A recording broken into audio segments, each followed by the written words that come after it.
Hey there, and welcome to Content in Hand, getting the best rich media from your mobile devices. I'm your host, Wayne MacPhail, and we're diving deep in Part 7 into video hardware and software. And be prepared, this is a bit of a long one. So let's dive right into hardware, and then we're going to take a look at some of the software you would use to actually shoot video with and also do post-processing with. So we're going to be looking at the camera app in iPhone, and then we're going to be looking at Filmic Pro, which is a more powerful and more difficult to learn video shooting app, and certainly worthwhile paying attention to. And then last, we're going to take a look at iMovie, which is a very powerful but relatively simple way to edit video right on your phone. So let's dive right in.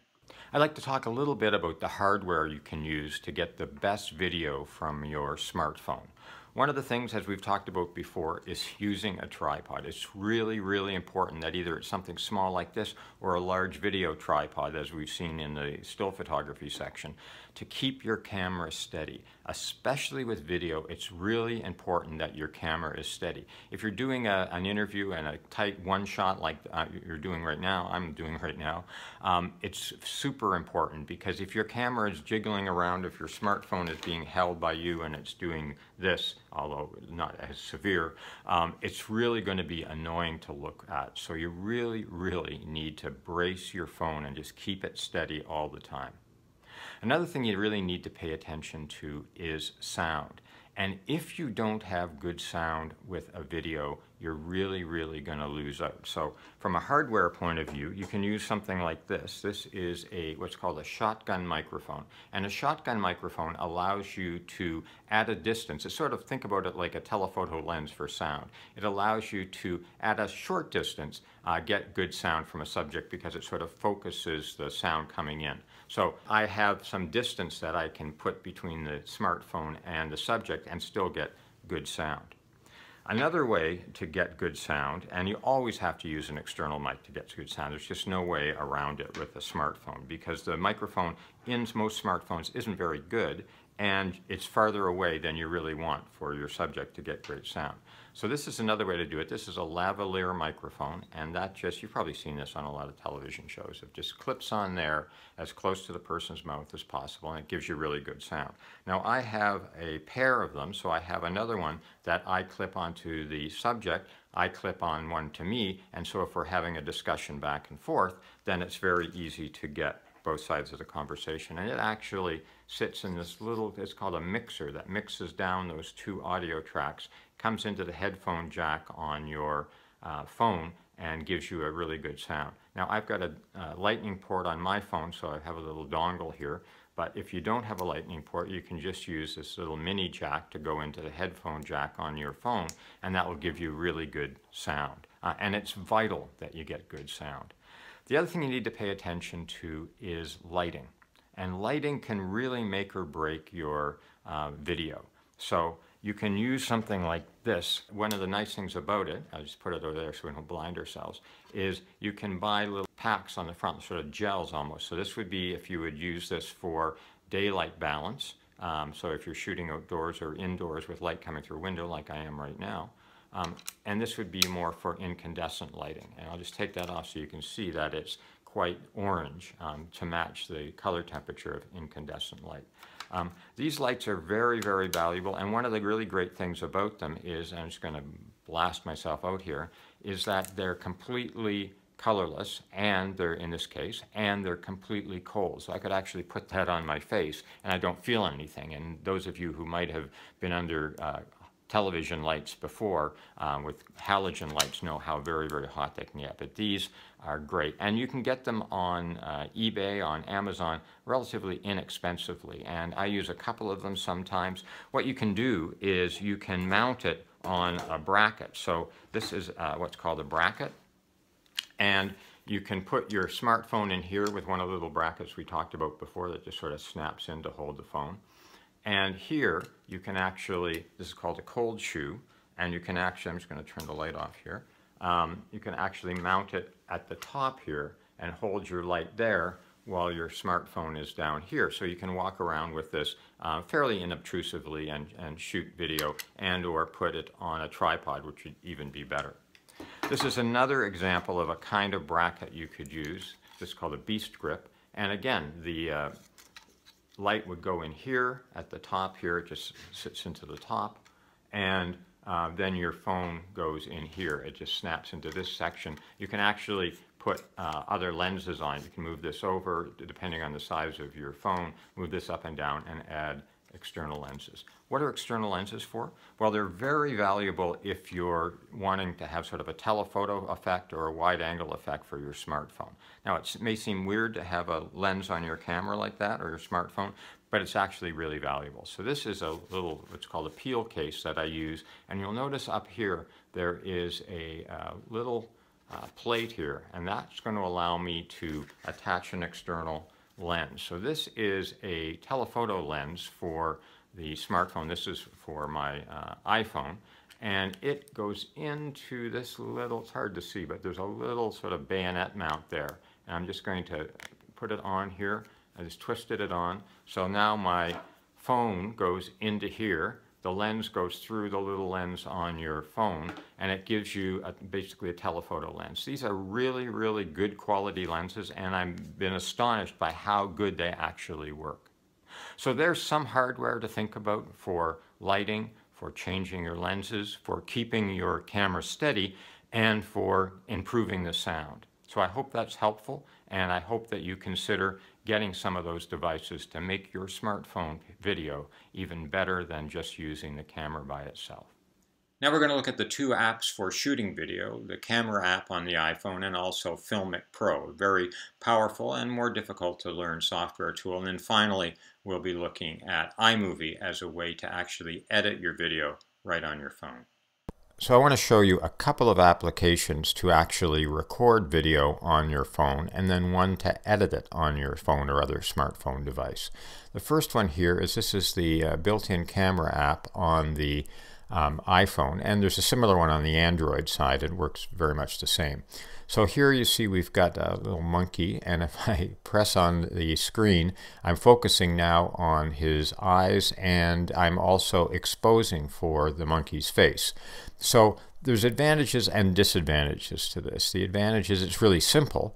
The disadvantage is that it doesn't give you as much control as you should have. So for example, if I put a book in front here and I tap on the book, I'm now focusing on the book, but you'll see in the background the monkey is both out of focus and the exposure is wrong. It's much too dark. So I take the book away and it will and I can focus again on the monkey. But what if I wanted to focus on the monkey but expose somewhere else? Well, it's very limited on the iPhone. And now I can lock focus. This is much like photography on the iPhone.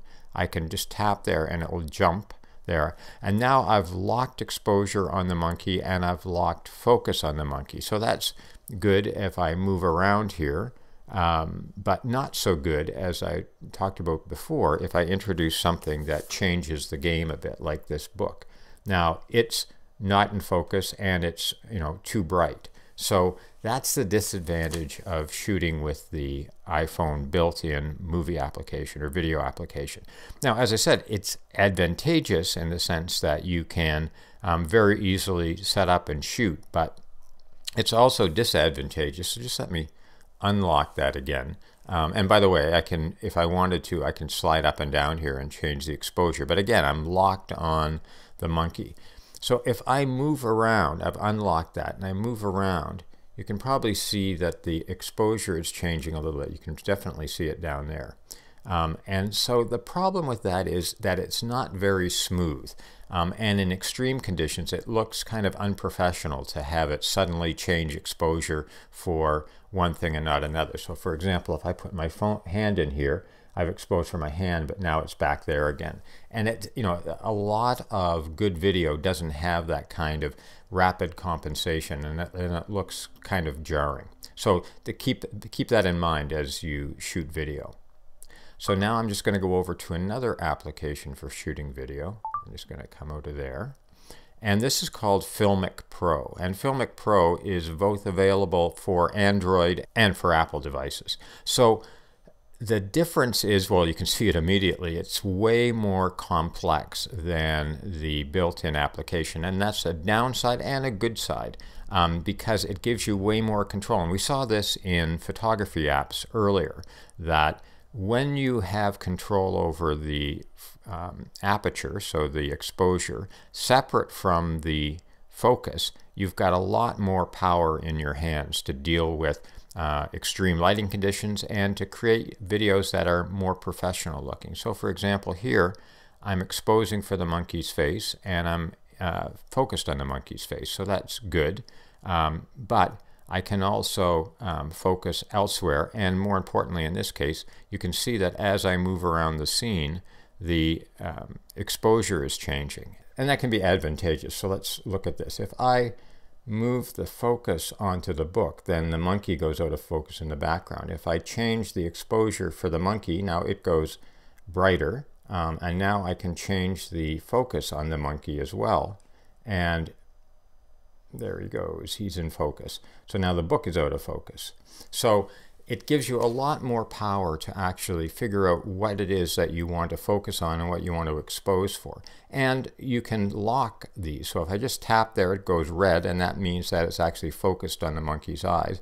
I still have the ability to move the exposure around here, or I can say, I like that exposure right there. I'll lock it, and I can move it around. It doesn't make any difference because it's locked. The other thing that's really advantageous here is if I'm deciding that I want to pan right with the camera, I can put my exposure and my focus over on the right. So as I move, it's actually doing the exposure and the aperture sort of before I get there almost. It's just not really, but by the time the center of focus gets there, it's already got the exposure figured out. So that's a lot better than it just sort of rapidly jumping. So I just want to go through a little bit more about the intricacies of the interface because it's a little bit confusing. So if you go down to the bottom left-hand side there, you'll see a square with two triangles sitting under it. And that is for white balance. And what white balance does is it adjusts the colors so that they match the lighting in the room. So in this case, you'll see that the white is actually kind of a bit orangey. It's not exactly a pure white. So if I tap on the white balance here, I can bring up a controller that actually allows me to change the color temperature that the camera sees. So in this case, I'm just going to get it right about there. So that's actually way better white balance than we previously saw. You can see that the whites are actually white. The monkey looks a little sharper. And I can still focus on the monkey, expose on the monkey, but now I've got a way better color temperature, and I've locked that in. So the next controller is for the focus, and this is this little square here. And again, if I tap on that, I can actually control the focus manually. If I want to, for some reason, go out of focus and then come in, maybe there's some titles over top or whatever. So a very powerful feature. And the same with the exposure. So if I tap on the exposure, I have the ability here to actually slide up and down and control the exposure manually as opposed to moving the little reticle, the iris around there. So again, very, very powerful tools. Now, if I look in the middle there, I have a time lapse that shows how much time has elapsed in the shooting of the video. So if I actually start recording, you can see that that number increases. You can also, below that, which is also very powerful, you have a volume level. So you can actually see, one, that the audio recording is actually working, and two, you can see the levels, which are it's very useful to have. Next to that is a little square that looks like a battery, and it is showing how much battery power I have left. And below that, it will show me how much memory I have left, that I've used over 3/4 of the memory on the phone right now. So a lot of different controls, and there's way more hidden inside the app in terms of resolution and frame rate. You don't have to worry about that right now. It's a very sophisticated program, and it takes some time to get used to it and to use it well, but it really is valuable. And again, it's available on both the iPhone and the Android platform. And I really encourage you to invest some time learning how to use it, because it will shoot way better video than just the built-in camera app. And you can see already with the ability to control white balance that it's looking like a lot better than what you saw with the phone app. So let's just go back there for a minute. I'm just going to go back to video with the phone app, and you'll see that it's way warmer, but in not a good way. And you don't have the same control. You're either locking both or you're locking nothing on the monkey there. So let's go and take a quick look at a video editing app, and I'm going to be looking at iMovie. And again, there's similar application available on the Android platform, but we're going to look at this. So you'll notice that there's a screen at the top there that's showing the video. I've shot this as of dryland dog sled racing. I recently took a video of. So this is one clip. I'm just starting there to there. Now you notice that little two triangles things there. That's a transition. And you can see it overlaps the pictures. And now here's another clip, and then a transition to another clip. So I'm just sort of telling a story about this race using these individual clips. Now these were all shot on the phone, and I've just brought them into iMovie and I'm assembling them. So I could just as easily tap on, so here we have this shot, then this shot. So what if I wanted to have this clip in front of this clip? Well, it's just a matter of holding it. I'm just tapping on it, moving it up, moving it down here. And now the clip is in front of this clip. So if I just play that, it comes across to there. So very easy to move things around. And what if I wanted to actually break that clip in two? Well, I just tapped on it. Now I can say split down in the bottom right here. And I've got two clips. So now I could pick up this clip and move it in front of this clip. So now I've kind of sandwiched those two clips. And again, if we play that, we've come back to this guy. So very easy to bring clips in, very easy to edit clips. So let me show you how you bring a clip in here. So I'm just going to bring a clip. Here's some videos.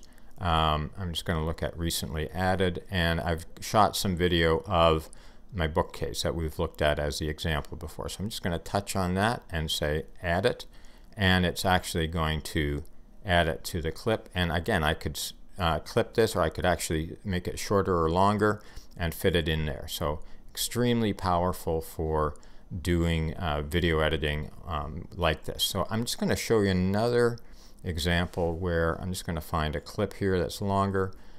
So now what I want to do is add that bookshelf clip, but I'm just going to hold down here, and I've got an opportunity to do I can audition the clip, which means listen to it. I can listen to the sound or change the sound volume. But the thing I'm going to do here is the fourth one in, which is that square with the little dotted square. And that's adding the video over top of another video. So you can see here that I'm actually cutting away to that video, coming back to this video here. And what that's valuable for is I can actually do that in a way where the audio from the original clip, the bigger clip here, stays, but this audio for the other clip we can make disappear. So I could actually tap on that clip and say, come to the audio here and just kill the audio completely. So that allows you to do what is called cutting away to B-roll, where you do an interview with somebody, they're talking, you can cut away to the thing they're talking about and then come back in. Very sophisticated techniques to use on a phone. We're basically editing video on a phone. So that's it for this episode. Hope it was helpful for you, thinking about the hardware and the software you need for shooting video. In part 8, we're really going to be getting down to the lighting composition and audio you need to think about when you're actually shooting video. And I'll be showing you how to set up a video shoot, how to set up the lights, how to mic properly, how to think about the background, compose the shot, and maybe we'll even get into some techniques of interviewing. So stay tuned for that. Thanks for watching this episode, and I'll see you in episode 8. Thanks very much. Bye-bye.